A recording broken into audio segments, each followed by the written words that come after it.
نوجوانی کا جو پیریڈ ہے میرے پیارے ساتھیوں، یہ سب سے قیمتی پیریڈ ہے۔ یہی وجہ ہے آج جمعہ کا دن ہے، آپ نے شاید سورہ کہف پڑھی ہوگی، نہیں پڑھتے ہیں تو پڑھنا چاہیے۔ سورہ کہف میں اللہ تعالیٰ نے جو واقعہ بیان کیا ہے اصحاب کہف کا، آپ جانتے ہیں اصحاب کہف کون تھے؟ ان کی ایگزیکٹ گنتی کیا تھی؟ ان کے نام کیا تھے؟ اللہ تعالیٰ نے یہ تمام چیزیں کلیئر نہیں بتائیں، کتنے لوگ تھے، ان کے نام کیا تھے۔ اللہ نے ایک بات کلیئر بتائی، فرمایا انہم فتیۃ آمنوا بربہم وزدناہم ہدا۔ یہ اصحاب کہف چند نوجوان تھے جو اپنے رب کے اوپر ایمان لائے اور ہم نے ان کے ایمان میں اور اضافہ کر دیا۔ وَرَبَطْنَا عَلَىٰ قُلُوبِهِمْ، ہم نے ان کے دل کو مضبوط کر دیا۔ اِذْ قَامُوا، وہ بادشاہ کے سامنے کھڑے ہو گئے، ظالم بادشاہ کے سامنے کھڑے ہو گئے۔ فَقَالُوا، اور مشرک بادشاہ کے سامنے، کافر بادشاہ کے سامنے جا کر کے اعلان کر دیا، رَبُّنَا رَبُّ السَّمَاوَاتِ وَالْأَرْضِ لَن نَّدْعُوَ مِن دُونِهِ إِلَٰهًا لَّقَدْ قُلْنَا إِذًا شَطَطًا۔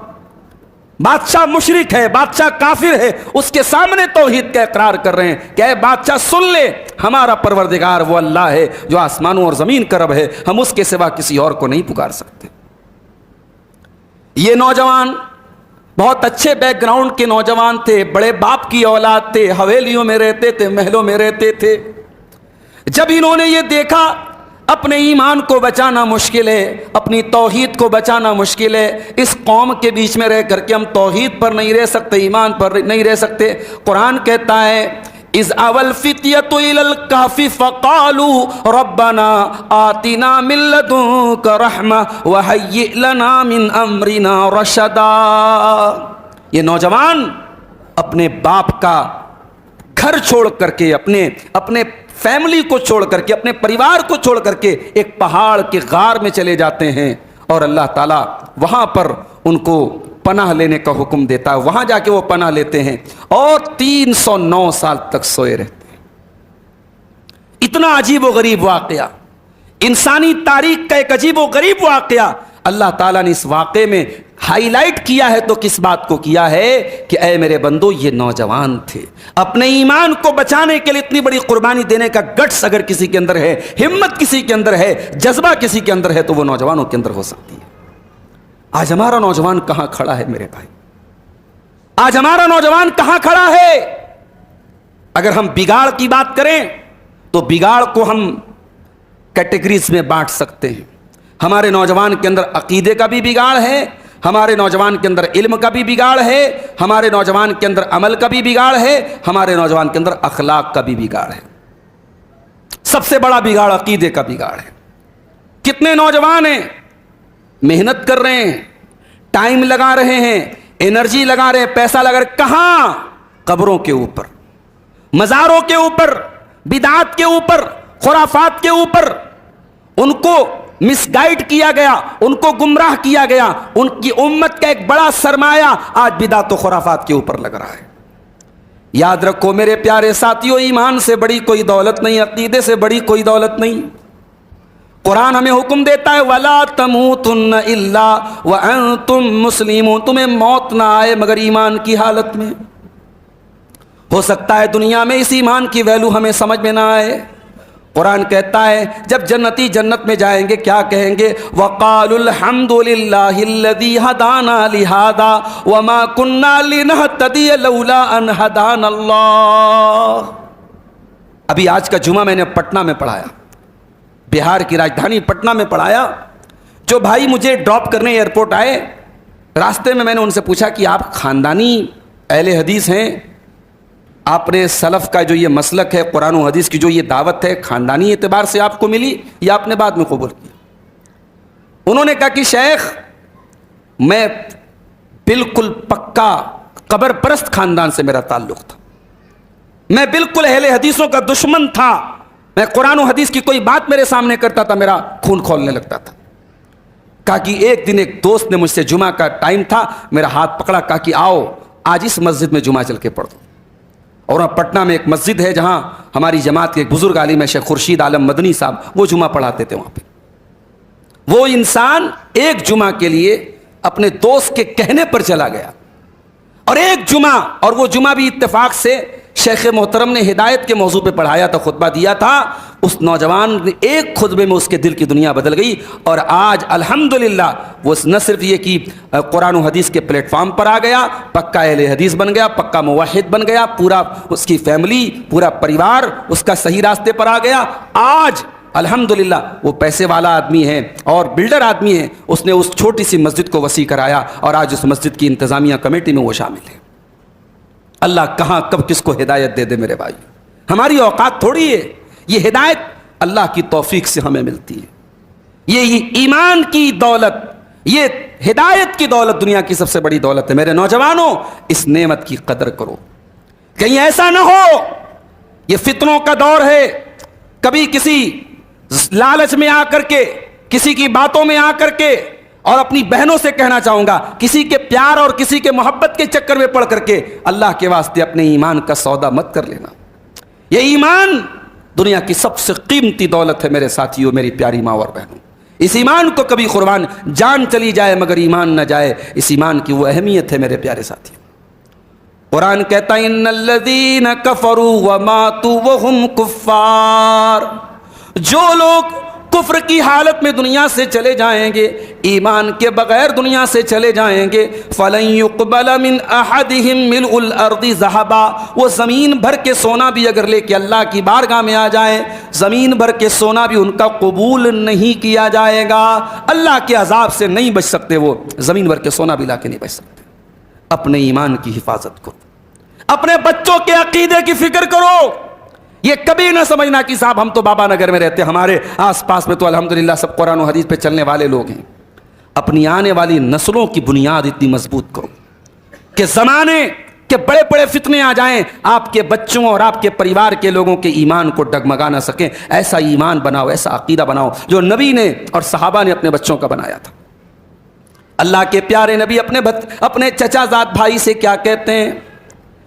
10 سال یا 8 سال کی عمر عبداللہ ابن عباس کی بچے ہیں، پیارے نبی کے پاس بیٹھے ہوئے ہیں، اونٹ کے اوپر سوار ہیں۔ اللہ کے نبی 8 سال کے بچے سے کہتے ہیں یا غلام اذا سألت فاسأل اللہ واذا استعنت فاستعن باللہ، اے بچے جب بھی سوال کرنا اللہ سے سوال کرنا، جب بھی مدد مانگنا اللہ سے مدد مانگنا۔ یہ اپنے بچوں کو سکھاؤ کہ تمہارا غریب نواز، تمہارا دستگیر، تمہارا غوث اعظم، تمہاری بگڑی بنانے والا، تمہیں دکھوں میں تمہارے دکھوں کو دور کرنے والا وہی ہے جس نے سارے نبیوں کی دعاؤں کو سنا، جس نے ایوب کو شفا دی، جس نے ابراہیم کو اولاد دی، جس نے زکریا کو بڑھاپے میں یحییٰ دیا، جس نے نوح علیہ السلام کی قوم کو، نوح علیہ السلام کو کشتی پہ نجات دی، جس نے یوسف علیہ السلام کو قید خانے سے نکال کر مصر کا بادشاہ بنایا۔ وہی اللہ تیرا رب ہے، وہی اللہ تیرا معبود ہے۔ یہ عقیدہ اپنے بچوں کو سکھاؤ میرے پیارے ساتھی۔ عقیدے کا بگاڑ سب سے بڑا بگاڑ ہے۔ اس کے بعد آ جائیے علم کا بگاڑ۔ ہمارے نوجوانوں میں 2 ٹائپ کے نوجوان ہیں، ایک وہ ہیں جن کے پاس دین کا علم نہ کے برابر ہے۔ اگر آپ کو میری بات پہ شک ہے، جائیے سروے کر لیجئے، کتنے نوجوان آپ کو ملیں گے ان کو یہ بھی نہیں معلوم کہ ایمان کس چڑیا کا نام ہے۔ ان سے پوچھو کہ واٹ از ایمان، what is the definition of ایمان، ایمان کس کو بولتے ہیں، ایمان کے ارکان کیا ہیں، ایمان کے پلرز کیا ہیں، کن کن چیزوں پر ایمان لانا کمپلسری ہے ایک مسلمان کے لیے، وہ جواب نہیں دے پائیں گے۔ کتنے نوجوان ہیں ان سے پوچھو پیارے نبی صلی اللہ علیہ وسلم کے بارے میں بڑے موٹے موٹے سوالات، ابو بکر کون تھے، عمر کون تھے، عثمان کون تھے، علی کون تھے، عائشہ کون تھی، خدیجہ کون تھی، ابو طالب کون تھے، نبی کی سیرت کے بارے میں بڑے بیسک سوالات آپ کریں وہ جواب نہیں دے پائیں گے۔ اور یہ وہ نوجوان ہیں جو ماشاءاللہ بڑے ٹیلنٹڈ ہیں، ان سے ان کی فیلڈ کا سوال آپ کر لیجئے، ان سے ان کے بزنس کا سوال کر لیجئے، ان سے پولیٹکس کا سوال کر لیجئے، ان سے دنیا کا سوال کر لیجئے، بہت نالج ہے، مگر دین کی نالج نہ کے برابر ہے۔ یہ ہمارے نوجوانوں کا بہت بڑا بگاڑ ہے۔ آج کتنی ہماری بہنیں ہیں، ان کو اپنے طہارت اور پاکی کے جو مخصوص مسائل ہے، جو لیڈیز سے ریلیٹڈ اسپیشل مسائل ہیں، ان کی جانکاری نہ کے برابر ہے۔ بسا اوقات وہ ناپاک ہیں لیکن وہ جو ہے اپنے آپ کو پاک سمجھ رہی ہیں، یا پاک ہے ناپاک سمجھ رہی ہیں، یا ان کو اپنے مخصوص ایام میں کیا کرنا چاہیے کیا نہیں کرنا چاہیے ان کو نہیں معلوم ہے۔ جانکاری نہ کے برابر، علم نہ کے برابر۔ اسی لیے اللہ قرآن میں کہتا ہے یعلمون ظاہرا من الحیات الدنیا، تمہیں دنیا کی بڑی نالج ہے، بڑی جانکاری ہے، وَهُمْ عَنِ الْآخِرَةِ هُمْ غَافِلُونَ، لیکن آخرت کے معاملے میں تم بالکل غافل ہو۔ امام حسن بصری کہتے ہیں کہ بعض لوگ اتنے ماہر ہوتے ہیں کہ وہ اپنی انگلی کے ناخن پہ رکھ کے بتا دیتے ہیں کہ دینار کا وزن کتنا ہے، سونے کے سکے کا وزن کتنا ہے، لیکن 2 رکعت نماز پڑھنے کا طریقہ ان کو نہیں آتا، اتنے دین سے نابلد ہوتے ہیں، دین سے دور ہوتے ہیں۔ شہر حیدرآباد کے زندہ دل لوگوں، میں آپ کو اس بات کی دعوت دیتا ہوں کہ دین کا بیسک علم حاصل کرو۔ دین کا بیسک علم آپ کی مسجد کے امام کے لیے جتنا ضروری ہے، ایک مدرسے کے پڑھنے والے فارغ کے لیے جتنا ضروری ہے، دین کا جو بنیادی علم ہے، دین کا جو بیسک علم ہے، وہ ہر مسلمان کے لیے ضروری ہے۔ پیارے نبی صلی اللہ علیہ وسلم فرمایا طلب العلم فریضۃ علی کل مسلم، کہ علم حاصل کرنا، دین کا بنیادی علم حاصل کرنا ہر مسلمان کے لیے ضروری ہے۔ تو ایک پرابلم تو یہ، ایک بگاڑ تو یہ ہے۔ اور دوسرے ہمارے نوجوان وہ ہیں جن کے پاس دین کا علم تو ہے، غلط سورس سے وہ علم آ رہا ہے۔ وہ علی مرزا جیسے جاہل اور صحابہ کے دشمن اور اپنے آپ کو ترم خاں سمجھنے والے، نہ علم سے کوئی مطلب، نہ مطالعے سے کوئی مطلب، نہ علماء سے کبھی فیض حاصل کیا، نہ مدرسوں میں کبھی تعلیم حاصل کی، 4 کتابیں پڑھ لی اور اس کو یوٹیوب مل گیا، کیمرہ مل گیا اور اپنے آپ کو بہت بڑا علامہ اور امام اپنے آپ کو بننے لگا۔ ایسے انسان کو اپنا استاذ ماننے والا ہمارا نوجوان وہ علم حاصل کرے گا تو علم کے نام پر بہکے گا، علم کے نام پر بہکے گا۔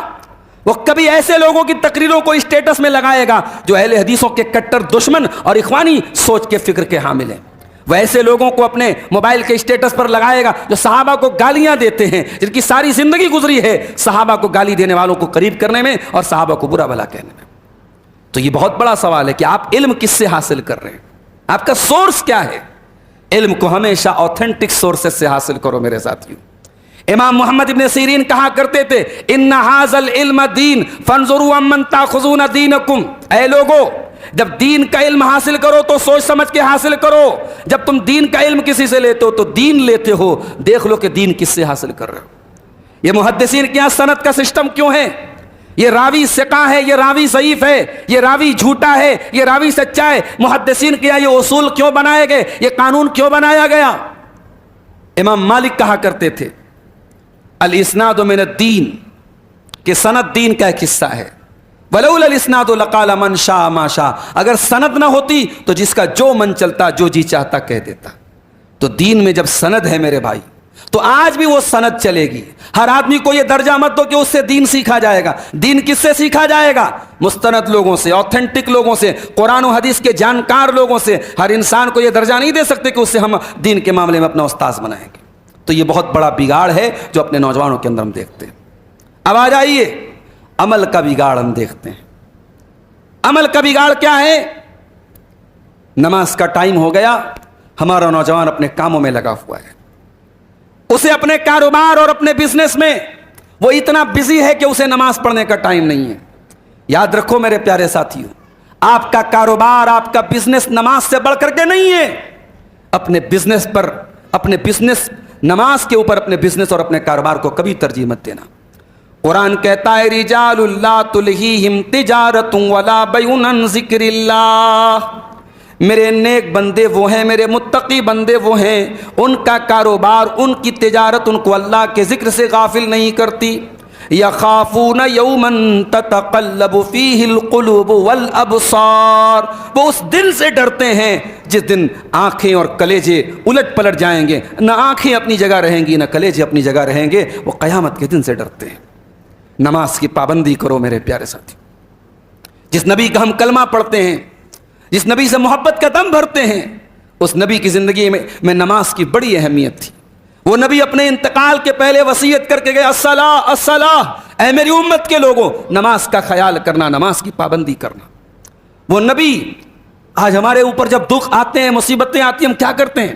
ہم دوستوں سے مشورہ کرتے ہیں، بیوی سے مشورہ کرتے ہیں، ساتھیوں سے مشورہ کرتے ہیں، ارے یار یہ پرابلم آ گئی، کیا کریں کیا نہ کریں۔ میرے نبی پر جب کوئی پرابلم آتی تھی، حدیث کے الفاظ ہیں، اللہ کے پیارے نبی نماز میں کھڑے ہو جاتے تھے، اللہ کی بارگاہ میں اپنا شکوہ پیش کرتے تھے، اللہ کے سامنے اپنی پرابلم رکھتے تھے، اللہ کے سامنے اپنا شکوہ رکھتے تھے۔ زندگی میں جب مسائل میں گرفتار ہو جانا، جب مصیبتوں میں پڑ جانا، جب زندگی میں کوئی راستہ نظر نہ آئے تو آنا، اللہ کے گھر میں آنا اور اللہ کے سامنے سجدہ کر لینا۔ میرے بھائیوں، میں بڑے یقین کے ساتھ کہتا ہوں، میری بہنوں میں بڑے یقین کے ساتھ کہتا ہوں، اللہ کے سامنے جھک جاؤ گے، کسی اور کے آگے جھکنے کی ضرورت نہیں پڑے گی۔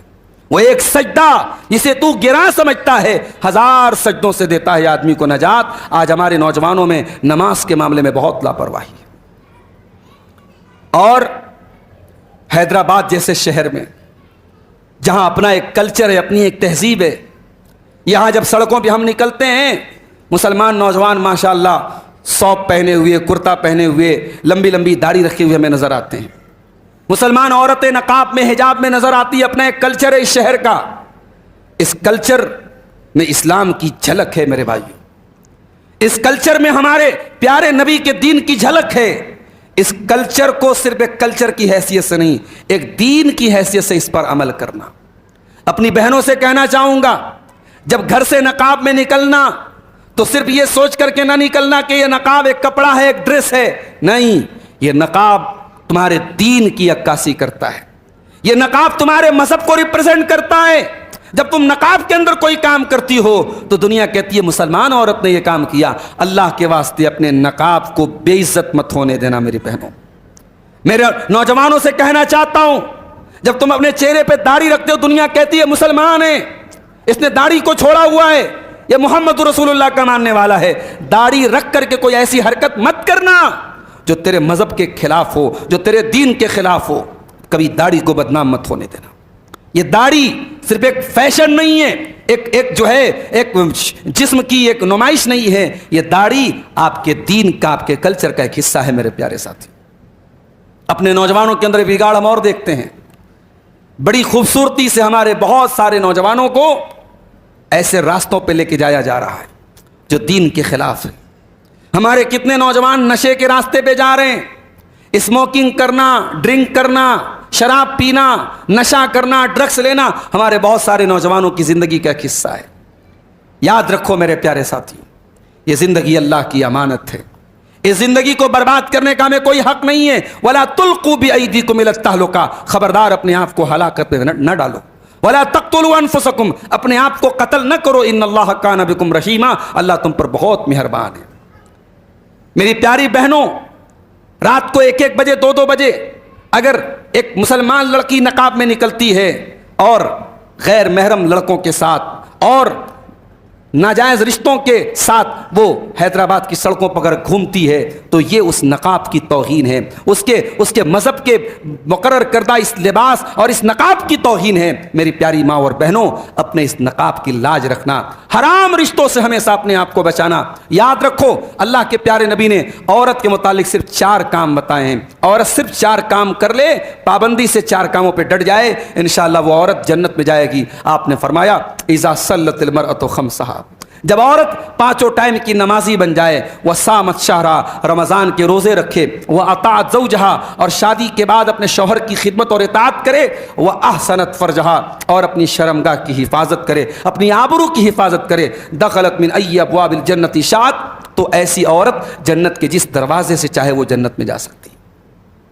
ہمارے نوجوانوں میں ایک اور بگاڑ ہم دیکھ رہے ہیں، اخلاق کا بگاڑ، بات کرنے کا سلیقہ نہیں، بزرگوں سے کیسے بات کی جاتی ہے، بڑوں سے کیسے بات کی جاتی ہے، بدتمیزی کرنا۔ وہ کسی شاعر نے کہا، سنبھل کر گفتگو کرنا بزرگوں کہ اب بچے پلٹ کر بولتے ہیں۔ آج کی نوجوان نسل اپنے مینرز بھول گئی، اپنے طور طریقے بھول گئی۔ یاد رکھو میرے پیارے ساتھیوں، ہمارا اسلام ہمیں اخلاق بھی سکھاتا ہے، اور قیامت کے دن ہمارے نامہ اعمال میں جیسے نماز کی بڑی اہمیت ہوگی، روزے کی بڑی اہمیت ہوگی، اللہ کے پیارے نبی فرماتے ہیں ہمارے میزان عمل پہ اخلاق کی بڑی اہمیت ہوگی۔ ما من یوزو فی المیزان احسن من حسن الخلق، اللہ کے نبی نے فرمایا کہ بہترین اخلاق سے زیادہ وزندار کوئی چیز قیامت کے دن ہمارے نام اعمال میں نہیں ہوگی۔ اپنے اخلاق کو سدھارو میرے ساتھیوں۔ آج مسلمان جب دنیا میں کوئی ایسا کام کرتا ہے جو غلط ہوتا ہے تو دنیا صرف اس نوجوان کو برا بھلا نہیں کہتی، دنیا اسلام کو گالی دیتی ہے۔ جب مسلمان نوجوان کوئی غلط کام کرتا ہے دنیا پورے اسلام کو بدنام کرنے کے پیچھے پڑ جاتی ہے۔ میرے پیارے ساتھیوں، اپنے اخلاق کو ایسا بناؤ۔ محمد رسول اللہ صلی اللہ علیہ وسلم نے مکہ کی سرزمین پر جہاں آپ پر پتھر مارے گئے، جہاں آپ پر نماز پڑھنا دوبھر کیا گیا، جہاں آپ پر ظلم و ستم کیا گیا، اس ماحول میں نبی نے اپنے اخلاق سے کوئی کمپرومائز نہیں کیا۔ شاعر کو کہنا پڑتا ہے، ظالم سے لیا ظلم کا بدلہ نہ کسی وقت، مارا بھی تو اخلاق کی تلوار سے مارا۔ میرے نبی نے اخلاق کی تلوار سے لوگوں کا دل جیتا ہے۔ میرے ساتھی، اخلاق کو بہتر بناؤ۔ آپ کا رویہ، آپ کا بیہیویئر، آپ کا سلوک، آپ کی بات چیت، آپ کا لین دین بالکل ٹرانسپیرنٹ ہونا چاہیے۔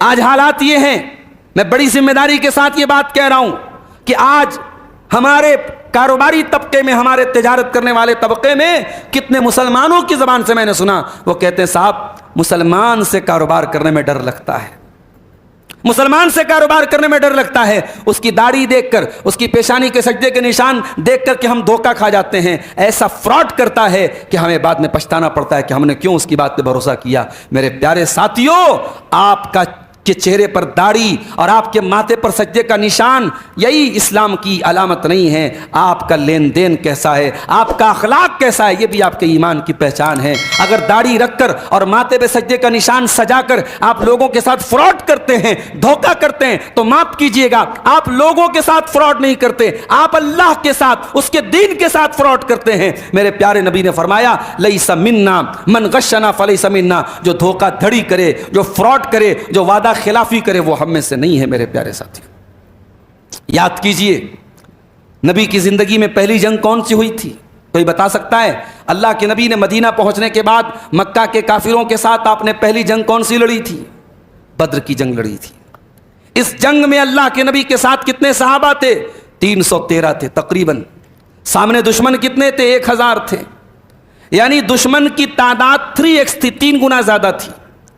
ان حالات میں اللہ کے نبی کے پاس ایک صحابی حضرت حذیفہ ابن یمان آتے ہیں، کہتے ہیں اللہ کے نبی، ہم لوگ آ رہے تھے، راستے میں ہمیں دشمنوں نے گرفتار کر لیا، پکڑ لیا، اور ہم سے یہ وعدہ لیا کہ دشمن ہم اللہ کے نبی کے اور صحابہ کے ساتھ ہم جنگ میں شامل نہیں ہوں گے، ہم مشرکین کے خلاف جنگ میں شامل نہیں ہوں گے۔ ہم نے جب یہ وعدہ کیا ہے تب ہماری جان بخشی گئی ہے۔ اے اللہ کے نبی، ہم نے جان بچانے کے لیے یہ وعدہ کیا ہے، مگر ہم جانتے ہیں آپ کے لیے ایک ایک آدمی کی بڑی قیمت ہے۔ اے اللہ کے نبی، ہم اجازت چاہتے ہیں کہ ہمیں بدر کی لڑائی میں شامل ہونے کا موقع دیا جائے۔ نبی نے فرمایا کہ نہیں، اے میرے صحابہ، ہم تمہارے وعدے کی قدر کریں گے، انصرفا، تم واپس جاؤ، نفی بعہدہم، ہم نے مشرکین سے جو ایگریمنٹ کیا ہے ہم اس وعدے کو پورا کریں گے۔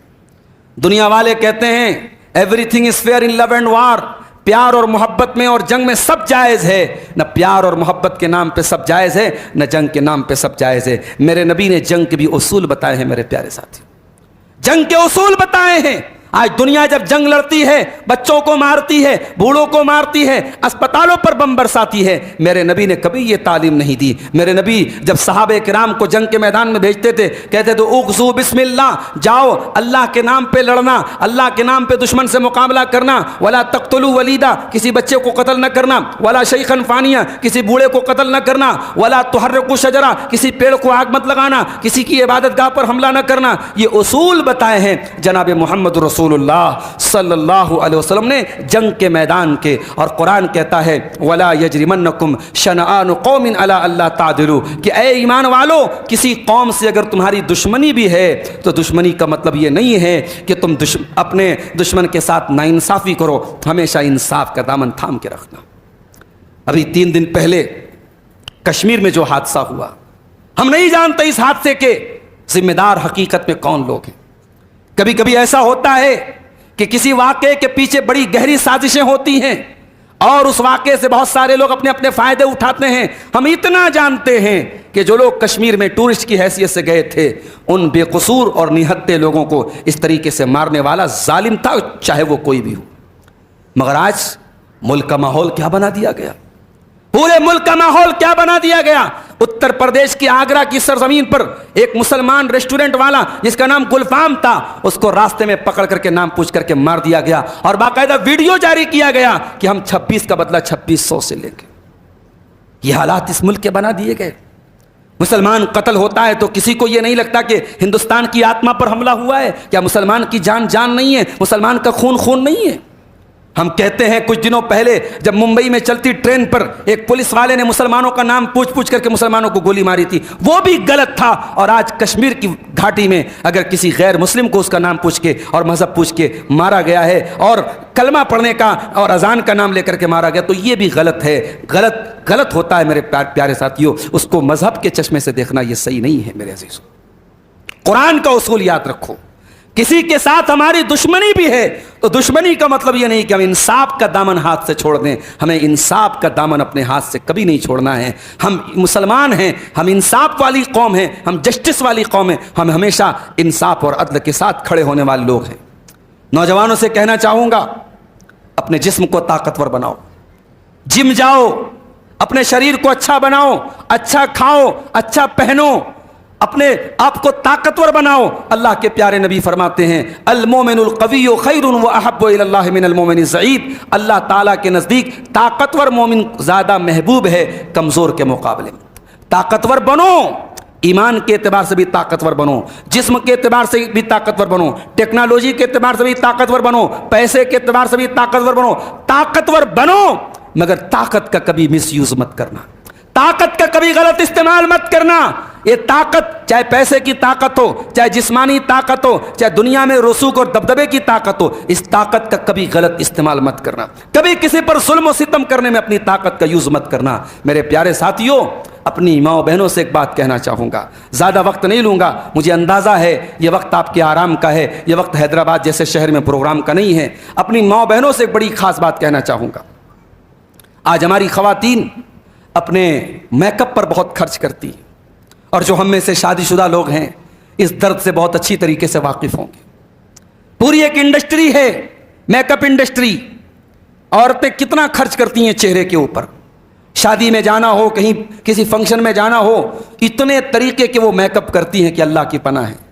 میری بہنوں، میری ماؤں، میری اسلامی بہنوں، آپ کو ایک پیغام دینا چاہتا ہوں، یہ چہرے کل قیامت کے دن جتنا بھی میک اپ کر لیا جائے، اگر ایمان کا میک اپ نہیں ہے، اگر عمل کا میک اپ نہیں ہے، قیامت کے دن یہ چہرے بدصورت ہو جائیں گے۔ قرآن کہتا ہے وجوہ یومئذ ناظرہ الی ربہا ناظرہ، قیامت کے دن کچھ چہرے بڑے خوبصورت ہوں گے، بڑے تر و تازہ ہوں گے، بڑے فریش ہوں گے، یہ جنتی لوگوں کے چہرے ہوں گے جو اللہ کا دیدار کریں گے۔ دعا کرو اللہ ہم سب کو اپنا دیدار نصیب فرما دے، جنت میں جانے کے بعد اللہ کا دیدار ہمیں نصیب ہوگا انشاءاللہ۔ جو چہرے تر و تازہ ہوں گے وہ اپنے رب کا دیدار کریں گے۔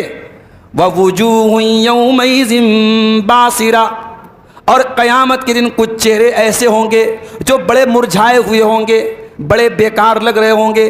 تَظُنُّ أَن يُفْعَلَ بِهَا فَاقِرَةٌ، ان کو ڈر ہوگا کہ ہمارے ساتھ بہت برا سلوک ہونے والا ہے۔ او میری پیاری ماں بہنوں، آپ دنیا میں اپنے چہرے پر جتنی محنت کرتی ہو، اپنے شریر پر جتنی محنت کرتی ہو، اپنے آپ کو فٹ رکھنے کے لیے جتنی محنت کرتی ہو، اس سے زیادہ محنت اپنے عقیدے کو سنوارنے میں کر لو، اپنے عمل کو سنوارنے میں کر لو، اپنے کردار کو سنوارنے میں کر لو۔ اللہ کے نبی فرماتے ہیں ان اللہ لا ينظر الى صورکم واجسامکم، اللہ تعالیٰ تمہارے چہروں کو نہیں دیکھتا، اللہ تمہارے جسم کو نہیں دیکھتا، ولکن ينظر الى قلوبکم واعمالکم، اللہ تمہارے دلوں کو دیکھتا ہے، اللہ تمہارے عمل کو دیکھتا ہے۔ اپنے نوجوانوں سے کہنا چاہتا ہوں، بہت پسندیدہ صابن سے نہانا، پسندیدہ فیس واش سے منہ دھونا، پسندیدہ شیمپو سے بال دھونا بہت ہو چکا، اس سے میں منع نہیں کر رہا ہوں آپ کو، لیکن تھوڑا یہ سینے میں جو دل ہے اس دل کو بھی صاف کرنے میں محنت کرو میرے ساتھی۔ حضرت ابراہیم علیہ السلام کی اس دعا کو یاد کر لو۔ ابراہیم کیا دعا کرتے ہیں؟ وَلَا تُخْزِنِي يَوْمَ يُبْعَثُونَ، اے اللہ تو مجھے قیامت کے دن رسوا نہ کرنا، مجھے قیامت کے دن تو ذلیل نہ کرنا۔ يَوْمَ لَا يَنْفَعُ مَالٌ وَلَا بَنُونَ، قیامت کے دن نہ مال کام آئے گا نہ اولاد کام آئے گی، إِلَّا مَنْ أَتَى اللَّهَ بِقَلْبٍ سَلِيمٍ، ہاں قیامت کے دن وہی کامیاب ہوگا جو صاف ستھرا دل لے کر کے آئے گا۔ دل پر محنت کرو میرے ساتھیوں، دل کو لالچ سے پاک کرو، دل کو حسد سے پاک کرو، دل کو دنیا کی ناجائز محبت سے پاک کرو، دل کو ناجائز عشق و محبت کے پھندے سے بچا کے رکھو، دل کی حفاظت کرو میرے نوجوان ساتھیوں۔ اور آخری پیغام جو دے کر کے اپنی بات ختم کرتا ہوں، میرے نوجوانوں، یہ دور جس دور میں ہم زندگی گزار رہے ہیں، یہ صحابہ کا دور نہیں ہے، یہ تابعین کا دور نہیں ہے، یہ بہت فتنوں کا دور ہے، یہ قیامت کی نشانیوں کا دور ہے۔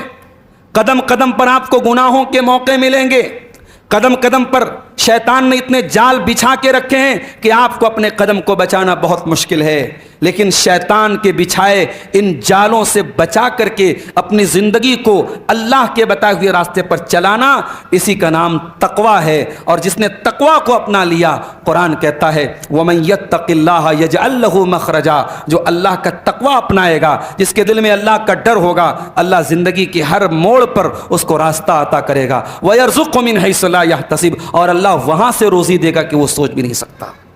میرے نوجوانوں جو بزنس کے لیے پریشان ہو، میرے نوجوانوں جو جاب کے لیے پریشان ہو، میرے نوجوانوں جو روزی روٹی کے لیے پریشان ہو، قرآن کی اس آیت کو یاد کر لو کہ جو تقویٰ اپنائے گا اللہ وہاں سے روزی دے گا، وہ سوچ بھی نہیں سکتا۔ اگر چاہتے ہو کہ روزی کے دروازے کھل جائیں، برکت کے دروازے کھل جائیں، اچھی بیوی مل جائے، اچھا رشتہ مل جائے، پریوار میں محبت پیدا ہو جائے، گھر میں سکون آ جائے، زندگی میں تقویٰ اپنا لو، اللہ کا ڈر اپنا لو، انشاءاللہ برکتوں کے دروازے کھل جائیں گے۔ اور اگر کبھی شیطان غلط راستے پہ ڈال دے، غلطی ہو سکتی ہے، گناہ ہو سکتا ہے، شیطان کبھی کبھی بہکنے پر آپ بہکا سکتا ہے آپ کو، اگر کبھی شیطان بہکا دے تو اپنے باپ آدم کا راستہ یاد کر لینا، اپنے باپ آدم کا راستہ اپنا لینا۔ آدم سے غلطی ہوئی، ہماری ماں حوا سے غلطی ہوئی، مگر انہوں نے ابلیس کی طرح اپنی غلطی پر ڈھٹائی نہیں کی، اپنی غلطی کی وکالت نہیں کی، اپنے غلطی پر ڈٹے نہیں رہے۔ قال ربنا ظلمنا انفسنا وان لم تغفر لنا وترحمنا لنكونن من الخاسرین۔